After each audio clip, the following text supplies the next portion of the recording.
बिल्कुल नहीं चलेगा। रात को 1 बजे 2 बजे कोई भी कभी भी आके चले जाएगा।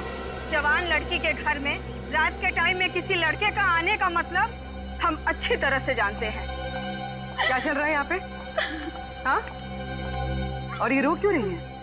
आप इनसे ही पूछिए ना, इसने क्या चाला रखा है यहाँ पे। देखिए मैडम, ये सोसाइटी है और हम सब फैमिली वाले हैं, और ये कैसी कैसी हरकतें करके रखी हैं यहाँ। हरकतें? आपका क्या मतलब है? इसका मतलब ये है कि ये दोनों लड़के रात बिरात इसके घर आते हैं, दरवाजा खटखटाते हैं, शरारत करते हैं। और तुम एक बात कान खोलकर सुन लो, तुम यहाँ से खुद से चली जाओ, नहीं तो हम सब मिलकर तुम्हें जबरदस्ती यहाँ से निकाल देंगे। एक मिनट, शांत हो जाइए आप लोग। कौन है ये लोग? मुझे नहीं मालूम कौन है ये। 2 दिन से मेरी रूम पार्टनर नहीं है और ये लोग रोज रात को आके मुझे तंग करते, जबकि मैंने इनको कभी देखा भी नहीं है। देख जिया, झूठ मत बोल। तू ही हमें बुलाती है और अब पहचानने से मना कर रही है। हाँ, कसम से हमेशा खुद ही फोन करके बुलाती है हमें। देखो, झूठ मत बोलो, मैं तुम लोगों को नहीं जानती हूँ। पता नहीं ये लोग मुझे क्यों बदनाम कर रहे हैं। देखो, झूठ और सच का फैसला कहीं और जाकर करना, समझी? गुप्ता जी, इस बात का फैसला अब अभी कीजिए आप, और अगर आपसे भी नहीं होता है तो हम सब मिलकर इस लड़की का कमरा खाली कर देंगे। प्लीज सर, ऐसा मत कीजिए। देखो, मैं तुम्हें भाड़े पे घर देने के वक्त कहा था ना, हमारे सोसाइटी का रूल बहुत सख्त है। क्या बोला था ना? बोला। प्लीज सर, इसमें मेरा कोई कसूर नहीं। फिर भी 2 दिन में मेरी रूम पार्टनर आ जाएगी, तब मैं अपना सारा सामान यहाँ से शिफ्ट कर लूंगी। ओके, 2 दिन का टाइम देता हूँ, लेकिन 2 दिन में रूम खाली हो जाना चाहिए, समझी? तुम दोनों भागो यहाँ से। अरे चलो निकलो। ठीक है जिया, ये तूने अच्छा नहीं किया। हाँ। पहले खुद ही हमें बुलाती है और फिर इंसल्ट करती है। कमाल है यार। चल चल। जिया, रोम, अगर तुम बेकसूर हो तो सच सामने आ जाएगा। तुम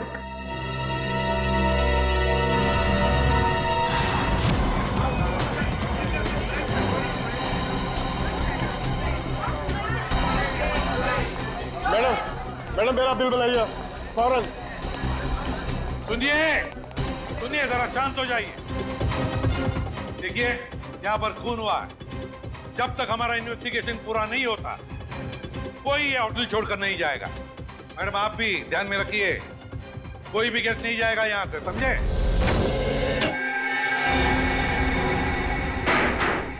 सर बॉडी नहीं है। बॉडी नहीं है? ये कैसे हो सकता है? बॉडी गई कहां? बॉडी कैसे गायब हो गई? कैसे हो सकता है? और सर, अगर किसी ने मर्डर किया है और अगर वो बॉडी ले गया तो फिर ये सिर क्यों छोड़ गया? वही तो, अगर सिर यहां छोड़ा और लाश कहीं पर लेकर गया तो कोई न कोई निशान तो होने चाहिए था। किसी ना किसी ने तो देखा होगा। कोई ना कोई तो जगह हो सकती है। कहां गई लाश? हुआ क्या यहाँ पर? नहीं नहीं नहीं नहीं, यहाँ पर जो कुछ भी हुआ है ना सांखे, यहीं पर हुआ है, इसी 4 दीवारों के अंदर, इस टीम बॉक्स में, यहीं पर। सर, इस सिर को देख के ऐसा लगता है किसी ने बहुत ही बेरहमी से कत्ल किया इसका, लेकिन यहाँ पे एक भी खून का निशान, कोई धब्बा, कुछ भी नहीं है। एग्जैक्टली। अगर सिर कटा है तो खून होना चाहिए था इन दीवारों पर, खून होना चाहिए था इस फर्श पर, लेकिन यहाँ पर खून का कोई भी निशान नहीं, कोई धब्बा नहीं। यहाँ देखो, इस बॉक्स में खून का कोई भी निशान नहीं, कोई भी निशान नहीं, ना कोई हथियार का निशान। सांखे, सिर कटा हुआ है, लाश गायब है, लेकिन इस पूरे कमरे के अंदर कुछ भी निशान नहीं, कमरा सुथरा साफ है। इसका मतलब कुछ ना कुछ तो गड़बड़ जरूर है, कुछ ना कुछ तो गड़बड़ जरूर है बॉस। सर, हाँ सर, जिसका खून हुआ है उसके दोस्त बाहर आए हुए। ठीक है, तुम चलो, मैं आता हूँ। सांखे, देख ले इस कमरे का एक एक कोना कोना छान मार ले, देख ले कुछ मिलता है क्या। देखता हूँ। सर, ये रहे। आप लोग रजित के दोस्त हैं? जी सर। आखिरी बार कब मिले थे रजित? सर आज सुबह ही मुलाकात हुई थी। तो क्या कुछ फर्क लगा आपको रजित के बर्ताव में?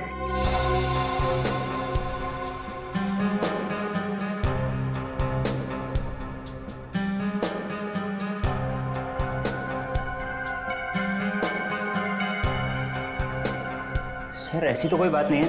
इनफैक्ट हम जिम से साथ में ही आ रहे थे। कॉरिडोर में मेरी उससे बात भी हुई। बहुत फ्रेश और बहुत खुश लग रहा था वो। अरे रजत, कैसी रही तुम्हारी मसाज? हाँ हल्का महसूस कर रहा हूँ। सेमिनार के लिए आए पर ऐसा लग रहा है वेकेशन के लिए आए हैं। मुझे लगा तुम वाकई में वेकेशंस के लिए ही आए हो। यार कहीं सेमिनार में सो मत जाना। नहीं, मैं आधे घंटे के लिए स्टीम बात कर लूँ, फिर टॉक्सिन्स भी क्लीन हो जाएंगे और मैं फ्रेश भी लगूंगा। सर उसके बाद हम दोनों यहाँ स्टीम रूम में आए और वो स्टीम रूम का अटेंडेंट रिकी, सर रिकी ने ही स्टीम रूम तैयार किया था रजित के लिए। Good morning sir. Good morning Ricky. 10 बजे का अपॉइंटमेंट है मेरा। Yes sir. सर आप साइन कर दीजिए। Thank you sir. आइए सर।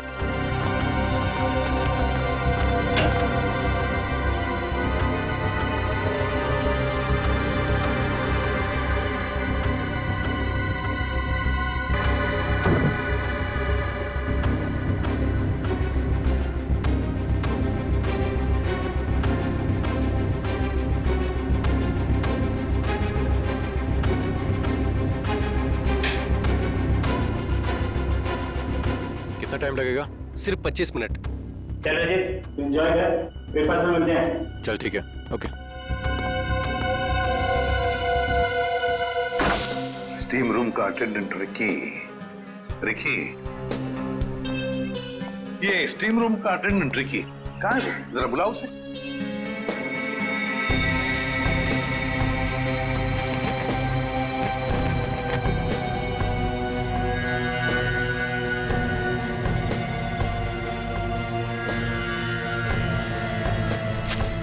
सर वो जब से हादसा हुआ है तब से गायब है। रिकी इस रिसोर्ट में कहीं नहीं। रिकी गायब है? जब से हादसा हुआ रिकी गायब है।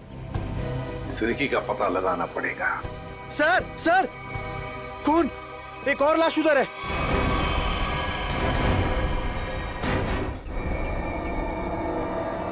ये हो क्या रहा है आपके होटल में? हाँ, एक सिर मिला है जिसकी लाश गायब और अब ये दूसरा खून।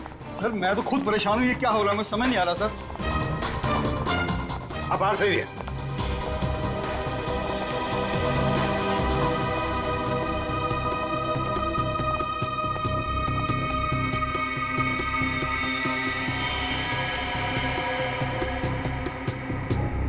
छाती में दो वार किए हैं। सर काफी गहरा है, पूरी ताकत से वार किया गया। हाँ,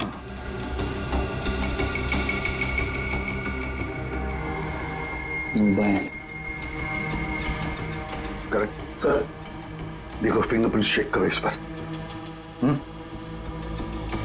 सर हाँ, ये खाली ब्रीफकेस?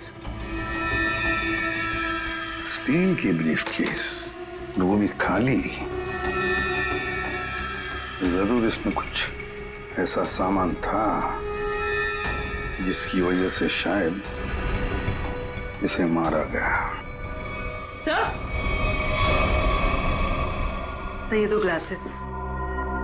दो ग्लासेस?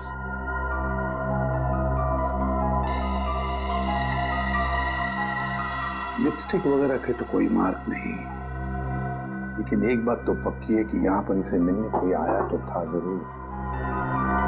कोई ऐसा आदमी जिसे ये शायद जानता था, जरूर जानता होगा उसे। क्या नाम क्या था इस गेस्ट का? सर विनय नाम था इनका और यहाँ पे होने वाले सेमिनार के लिए आए थे। विनय? तो इससे मिलने अगर जो भी कोई आया होगा उसका रिकॉर्ड तो हमें रिसेप्शन से मिलेगा ही ना? जी सर।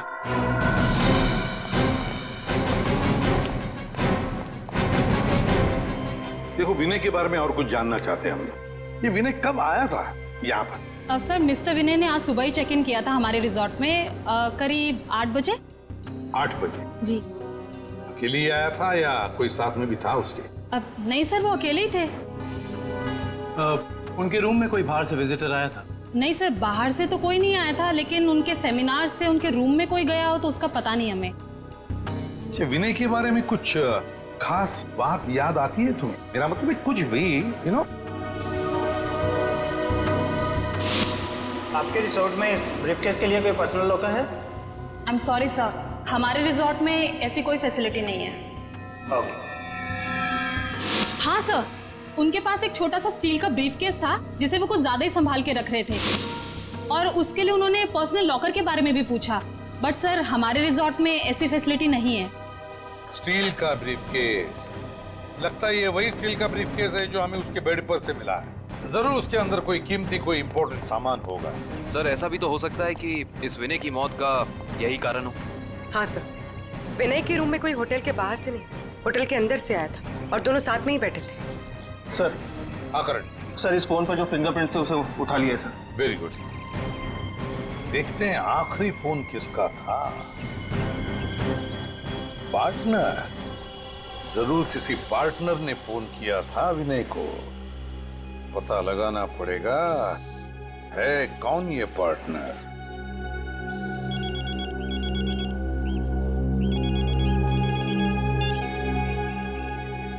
हेलो, हाँ, तुम आज से ही काम शुरू कर दो, ये जरूरी है।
जिया,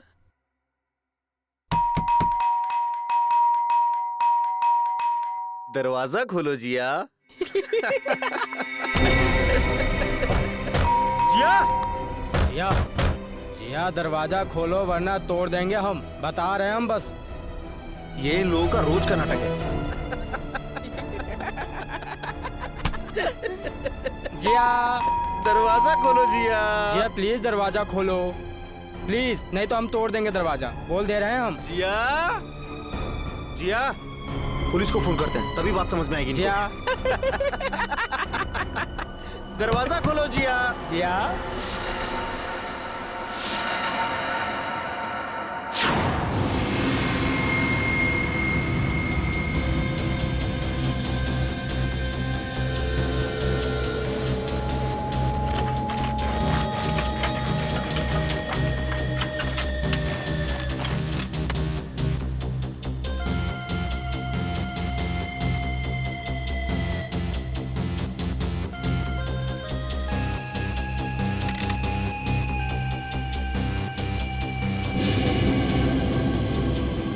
सर, आता रहेगा। सर इसकी खोपड़ी में एक अजीब बात है। अच्छा,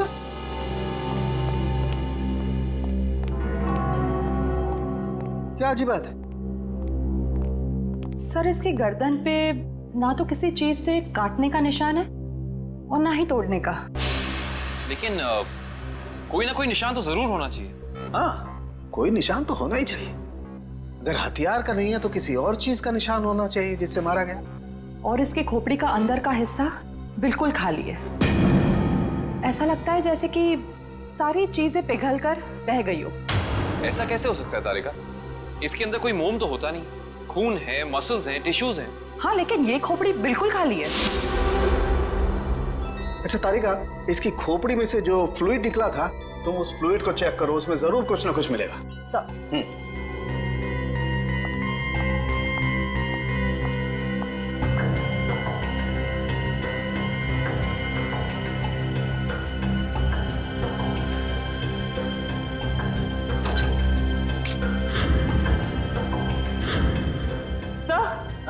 ये देखिए,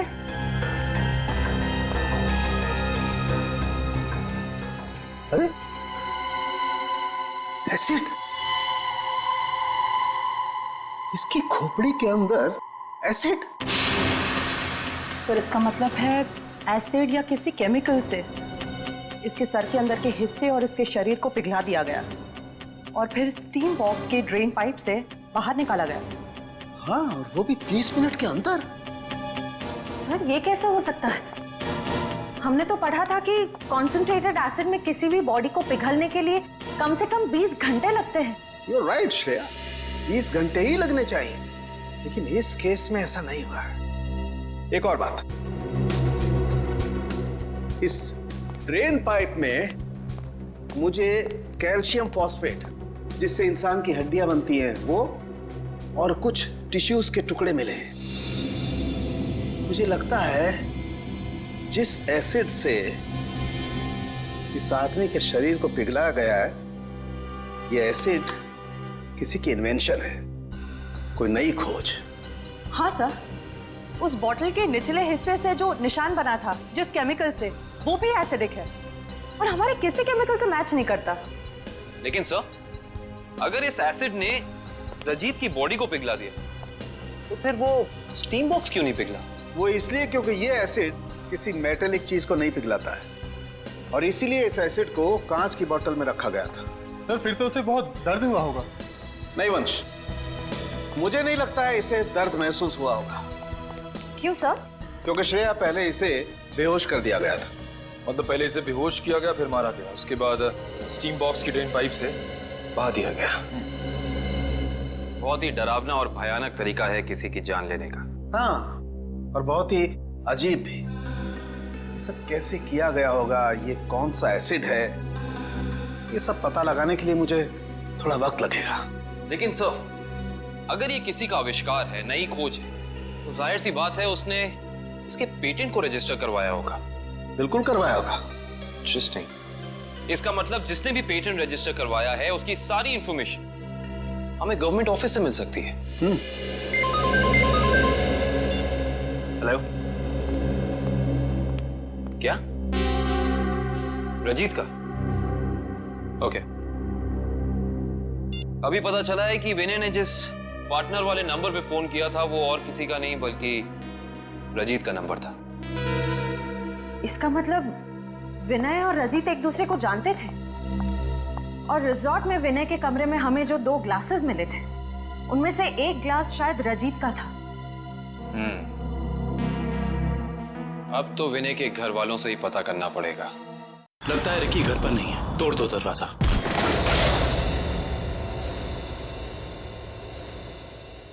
चेक करो।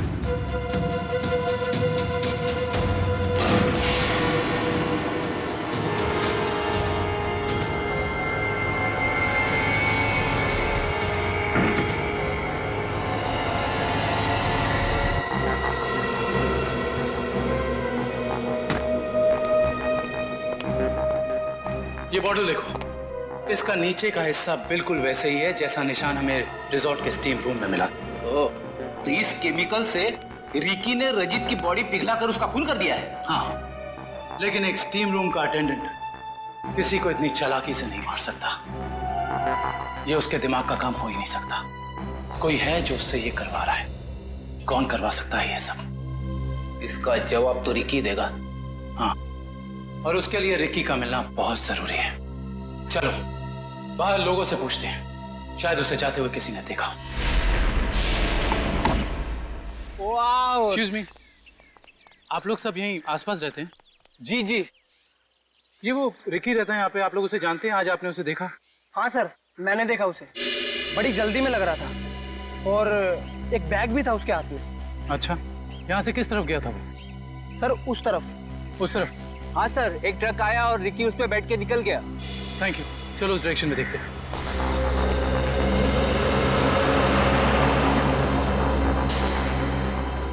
ये देखो, यहाँ पे रेत गिरी है, शायद ट्रक से गिरी होगी।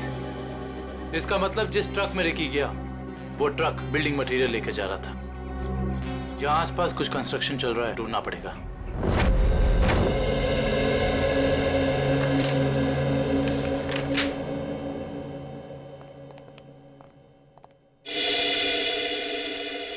जी कहिए। सीआईडी। सीआईडी? जी, पिछले हफ्ते में जितने भी एसिडिक केमिकल्स को पेटेंट कराया गया है उन्हें रजिस्टर करवाने वालों के नाम और पते हमें चाहिए। केमिकल का कोई नाम भी तो होगा। आप वो फाइल हमें दे दीजिए, हम खुद ढूंढ देंगे। ठीक है।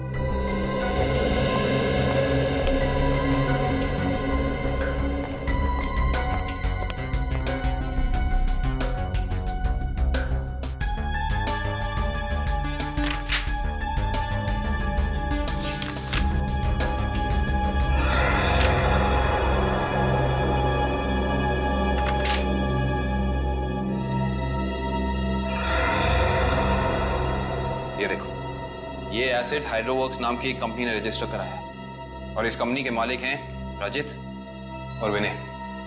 इसलिए विनय के सेल फोन पे रजित का नंबर पार्टनर के नाम से सेव था। रजित अपने खोज से मरा और उसका पार्टनर विनय एक बंद कमरे में मरा हुआ मिला। इंटरेस्टिंग। ये केस तो और भी ज्यादा उलझता जा रहा है। नैना जी, हमें भी बहुत दुख है विनय की मौत का।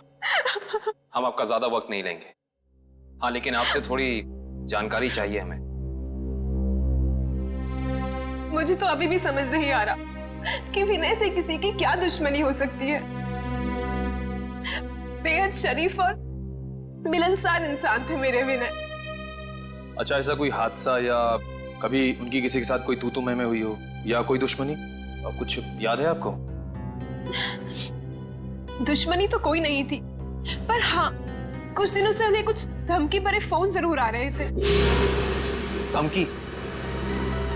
कौन थे ये लोग? मालूम नहीं, पर मैंने बहुत समझाया उन्हें कि उन्हें जाके पुलिस में कंप्लेन कर देनी चाहिए, पर उन्होंने मेरी एक ना सुनी। कहते रहे कि कोई मजाक कर रहा होगा। सीरियसली लिया ही नहीं इस बात को।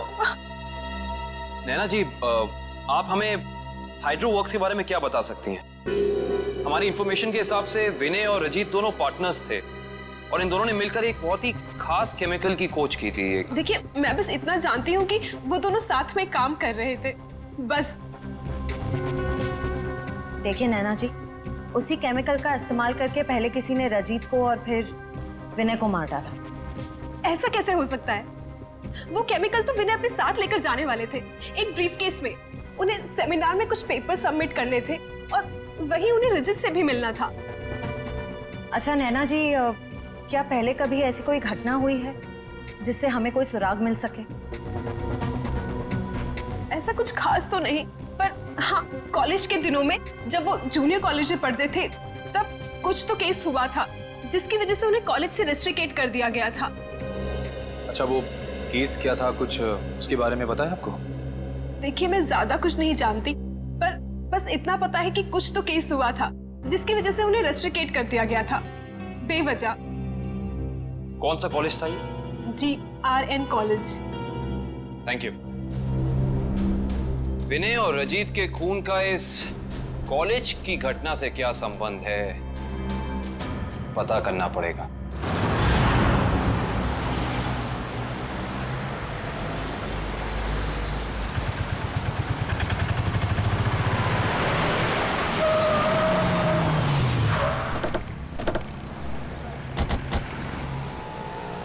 ये देखिए, रेत यहाँ पे पड़ी हुई है और ये देखो टायर के मार्क्स। इसका मतलब ट्रक यहाँ पे आके रुक गया था, लेकिन ये कंस्ट्रक्शन का काम भी तो बंद है। यही वजह है कि अब हमें ये पूरी जगह चेक करनी होगी। आओ अंदर चलकर देखते हैं।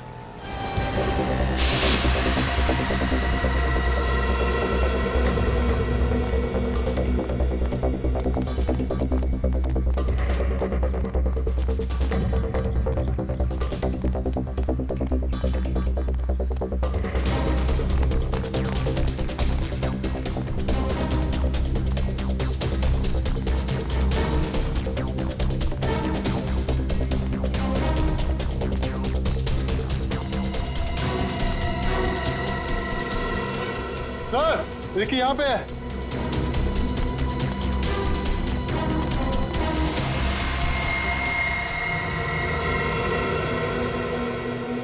रिकी, रिकी, ये तो ठंडा पड़ गया। हाँ सर, इसकी स्किन भी कड़क हो गई है। पहले से हॉस्पिटल पहुंचाओ।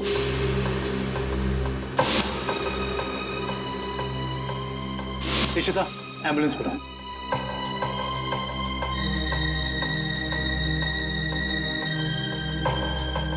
इसके शरीर पे जेल जैसा कुछ लगा हुआ है, जिसकी वजह से इसका शरीर अकड़ गया होगा। और ये देखिए, आसपास के पत्थरों पे भी जेल जैसा ही है। ये देखो,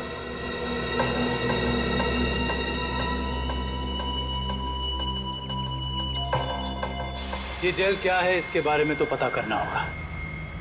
इन टुकड़ों को लैब ले चलो। जिस तरीके का केमिकल हमें क्राइम स्पॉट पर मिला है, उसी तरह का केमिकल मैंने बनाया है, और ये केमिकल मैं इस बॉक्स में डालता हूं। अरे का बॉडी टेम्परेचर मिला? नॉर्मल है सर। गुड। इस स्टीम बॉक्स में जो बॉडी है, ये लगभग इंसान की बॉडी की जैसे ही। आपका कहने का मतलब है क्लोन की तरह? ऐसा ही समझ लो। अब इस मशीन में हमने जो केमिकल डाला है, उसकी स्टीम हम इस स्टीम बॉक्स में पास करते हैं। लगभग 30 मिनट तक हम स्टीम पास करते हैं। उसके बाद देखते हैं क्या होता है।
गजब हो गया सर, 30 मिनट में पूरी बॉडी डिसॉल्व हो गई। हाँ निखिल, ये केमिकल बहुत पावरफुल है। थोड़ी सी मात्रा में पूरी की पूरी बॉडी पिघल करके बह जाती है। रिकी की बॉडी भी इसी केमिकल की वजह से फ्रीज होकर के अकड़ गई थी। आई सी, बहुत ही खतरनाक केमिकल है ये।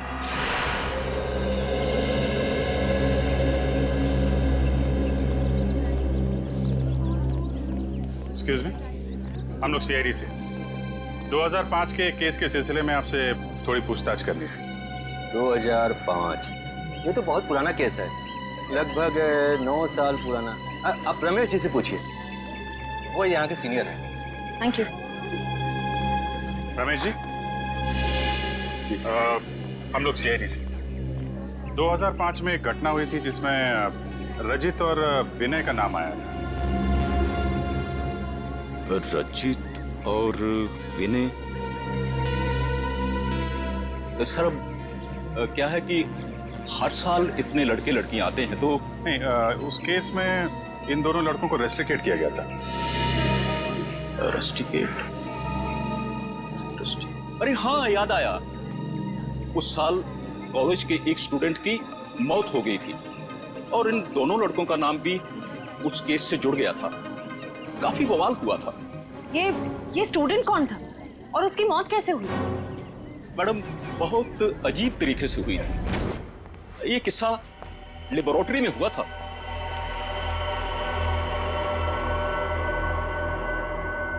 इतनी देर तक कौन काम कर रहा है?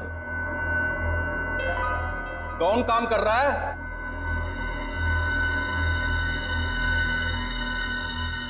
अरे भाई, खोगे का काम में जवाब तो दो, कब तक काम करोगे? अरे चुप क्यों हो? बताओ, मैं लेबोरेटरी बंद करूं या खुली रहने दूं?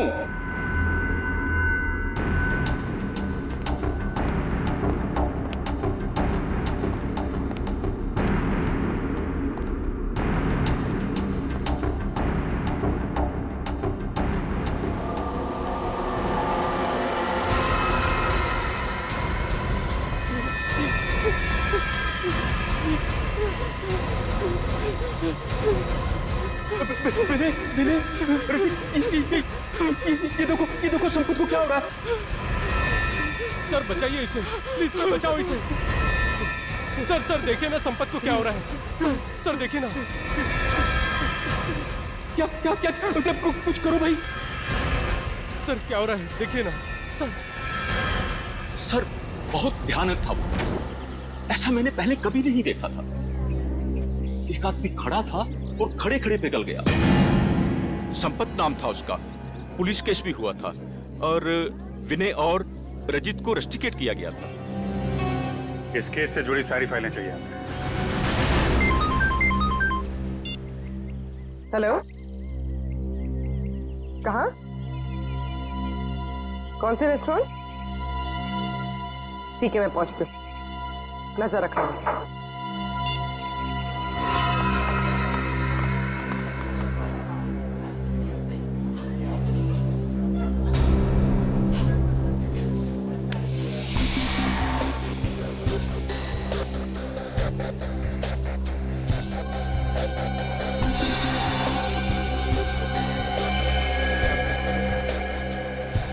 मजा तो आता है यार।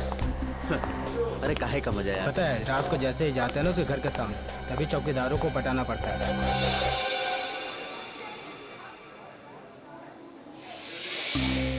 मैडम, आप यहाँ कैसे? तुम लोग क्या समझते हो? तुम लोग कुछ भी करते रहोगे और तुम्हारा कोई कुछ नहीं बिगाड़ सकता। मैडम, हमने क्या किया? एक लड़की का जीना हराम कर रहे हो और पूछ रहे हो क्या किया है? टेढ़ी बात करोगे ना तो सीधा करना हमें आता है। क्यों कर रहे हो ऐसा? मैम, हम खुद नहीं गए उसके घर, वो खुद ही हमें बुलाती थी। हम पहले भी बता चुके हैं मैम आपको। और मैडम, आपको जानना ही है तो आप जिया से बात करो ना, वो क्यों बुलाती है हमें? वो झूठ नहीं बोलती है सर, हम सच बोल रहे हैं सर, हमारा यकीन कीजिए प्लीज। हाँ जानता हूँ, राजा हरिश्चंद्र के चेले हो ना तुम लोग। देखो, लास्ट चांस करो, सच सच बताओ, उस लड़की को क्यों परेशान कर रहे हो? और अगर सीआईडी का तरीका अपनाओगे ना तो तोते की तरह बोलना शुरू कर दोगे।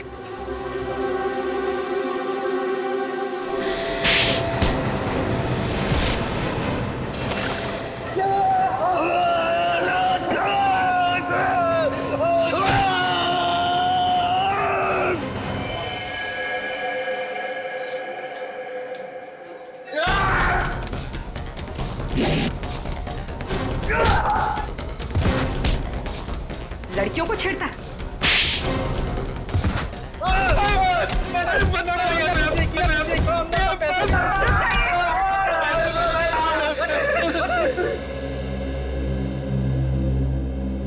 किसके कहने पे किया ये सब? एक्सपेरिमेंट हो रहा था साइंस लैब में 2005 में और बेस्ट इन्वेंशन करने वाले को स्कॉलरशिप मिल रही थी। ये जो स्टूडेंट पिघल के मर गया था संपत, इसने एक स्पेशल एनेस्थीसिया बनाया था बेहोश करने की दवा, जो किसी भी मसल को 5 मिनट के लिए फ्रीज कर सकती थी। और ये रजित और विनय, इन्होंने एक ऐसा केमिकल बनाया था जो किसी भी चीज को 30 मिनट के अंदर पिघला सकती थी। सर ये देखिए।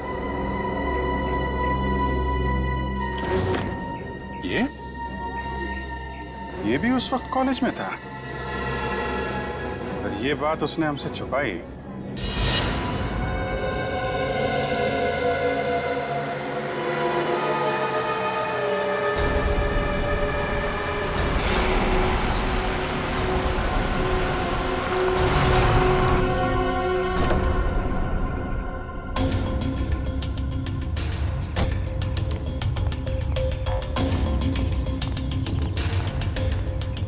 पैसे लिए? हाँ, ये देखो।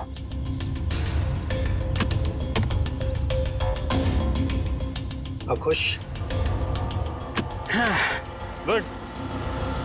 ये रहा तुम्हारा सामान।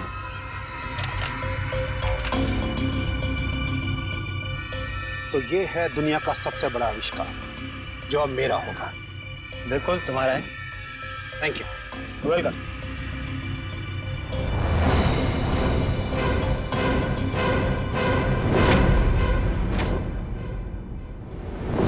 ये छुप छुप के क्या कर रहे हो? हैं?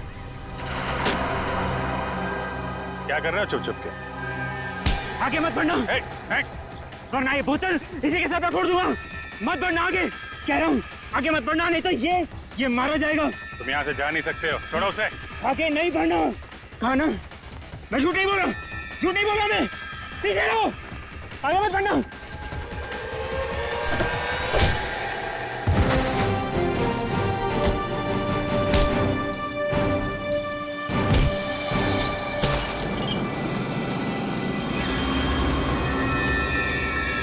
ऋषभ, पंच, हॉस्पिटल लेकर आओ जल्दी।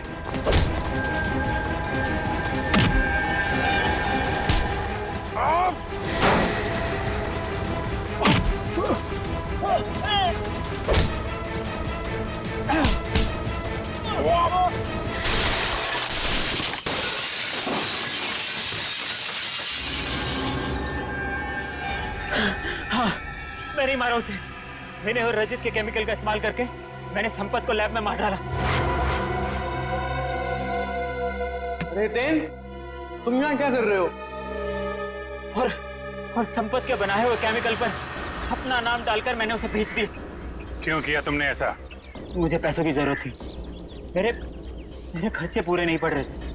और जब मुझे पता चला कि संपत ने एक ऐसे केमिकल का आविष्कार किया जिससे बॉडी फ्रीज हो जाती, उसकी इंटरनेशनल मार्केट बहुत ज्यादा थी, उससे वो केमिकल हासिल करने के लिए मैंने उसे भी मार डाला। रजित और विनय को उन्हीं के खोजे हुए केमिकल से मार दिया और केमिकल बेच के पैसा कमाना चाहते थे, क्यों? हाँ। और इसमें वो स्टीम रूम का अटेंडेंट रिकी, उसने तुम्हारी मदद की थी। हाँ, लेकिन मैंने उसे पैसे दिए थे। इस बॉटल का सारा केमिकल टीम बॉक्स में डाल देना। जैसे ही काम खत्म हो जाए इस बॉटल को गायब कर देना। चलो। हाँ, समझ गया। चलो निकलो। मैंने पहले विनय को मारा।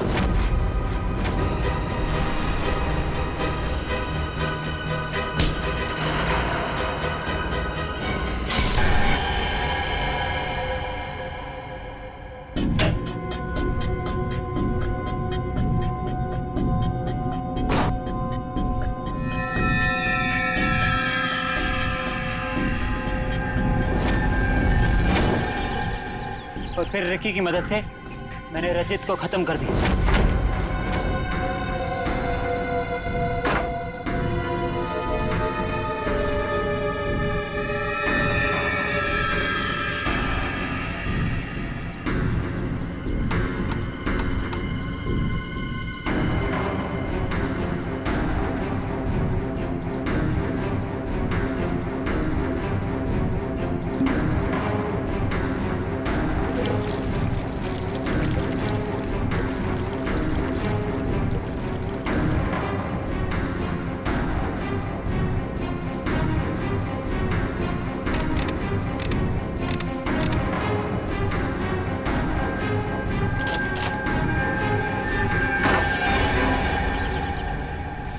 रिकी तो तुम्हारा साथी है ना, फिर उसे मारने की कोशिश क्यों की तुमने? रिकी मुझे ब्लैकमेल कर रहा था। मैं सोच रहा हूँ कि जुबान भी कितनी कीमती चीज है। अगर फिसल जाए तो करोड़ों का नुकसान करा दे, इज्जत गवा दे, फांसी चढ़वा दे। मतलब? वो केमिकल की बोतल मेरे सीने में 2 मर्डर्स के राज बहुत ज्यादा है। जुबान जेल नहीं पाएगी, वजन तो करना ही पड़ेगा। लो पैसे पकड़ो और अपना मुंह बंद रखो, समझे? उसी केमिकल से मुझे डरा रहा था। क्या करता? जरूरत थी और मजबूरी। Shut up! समाज की भलाई के लिए की गई खोज का गलत इस्तेमाल किया है तुमने। 3 खून किए हैं। तुम जैसे लोगों के लिए कानून ने भी एक खोज की है, फांसी। आप लोगों को जरा सा भी एहसास नहीं हुआ कि आप लोग सब मिलकर एक अकेली लड़की के साथ इतनी नाइंसाफी कर रहे थे? कोई इस तरह से परेशान करता है किसी को? बोलिए। सॉरी मैडम, ये रमेश जी को अपना फ्लैट बेचना था और उन्हें अच्छा बायर भी मिल गया था, इसीलिए सब। और मैडम, जिया घर खाली करना भी नहीं चाह रही थी और उसके लीज एग्रीमेंट को खत्म होने में अभी टाइम था। मैडम, ये रमेश जी ने एक दिन आकर हमें अपनी तकलीफ बताई और हमसे हेल्प मांगी। तो आप लोग ने मिलकर ये ड्रामा किया, एक लड़की के कैरेक्टर पर कीचड़ उछाला। आप लोग ऐसा कर कैसे सकते? और रमेश जी, आप पैसों के लालच में इंसानियत भूल गए। सॉरी मैडम, मुझसे गलती हो गई। अब ऐसा नहीं होगा। जिया अब यहीं रहेगी, इसी फ्लैट में। जिया, मुझे माफ कर दो। I am really sorry. Please sir, sorry बोल के मुझे शर्मिंदा मत कीजिए। थैंक यू मैम, आपने मेरी बहुत हेल्प की, वरना मैं अपने पेरेंट्स के पास वापस चली जाती।